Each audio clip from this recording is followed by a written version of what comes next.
અમરેલી જિલ્લા ભાજપ પ્રમુખના હોમટાઉનમાં ભાજપ કાર્યકરોમાં ભારે અસંતોષ જોવા મળી આવ્યો છે. ભાજપના વફાદાર અને સનિષ્ઠ કાર્યકરોની બાદબાકીમાંથી કાર્યકરોમાં ભારે નારાજગી ફેલાઈ છે.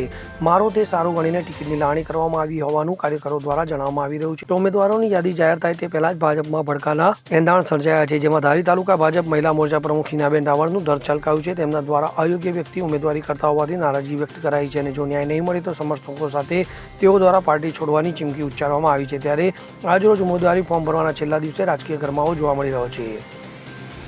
નમસ્કાર, હિનાબેન રાવળ, પ્રમુખ બીજેપી ધારી તાલુકો મહિલા મોરચો. મેં મારા વોર્ડ નંબર 3માં નગરપાલિકાની દાવેદારી કરેલ છે. વર્ષોથી ભારતીય જનતા પાર્ટીના સાથે જોડાયેલી છું. સંગઠનમાં રહી અને તન મનથી સેવા કરી છે, કામ કરેલું છે. એમ છતાં પણ કાલે 10 તારીખે એવા વ્યક્તિને ફોર્મ ભરવા બોલાવ્યા છે કે જે પાર્ટીમાં સક્રિય તો નથી, સક્રિય સદસ્ય નથી, સક્રિય નથી, રાજકારણનો ર કે ભાજપનો ભ પણ નથી. એ વ્યક્તિને સમજ એવા વ્યક્તિને ફોર્મ ભરાવેલું છે. અને મેઇન વસ્તુ એ છે કે મેન્ડેટ પણ નથી આવ્યું. મેન્ડેટ આવ્યા વગર ફોર્મ ભરાવેલું છે ધારીમાં.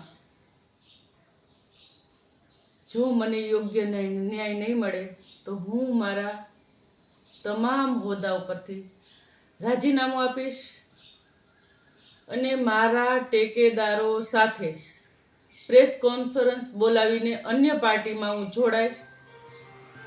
વંદે માતરમ, જય હિન્દ. મેહુલ ત્રિવેદી સાથે CN24 ન્યૂઝ, અમરેલી. હવે જુઓ દેશ દુનિયાની તમામ ખબરો તમારી આંગળીના ટેરવે. ઉઠાવો મોબાઈલ અને Google Play Store પરથી ડાઉનલોડ કરો અમારી CN24 ન્યૂઝ મોબાઈલ એપ.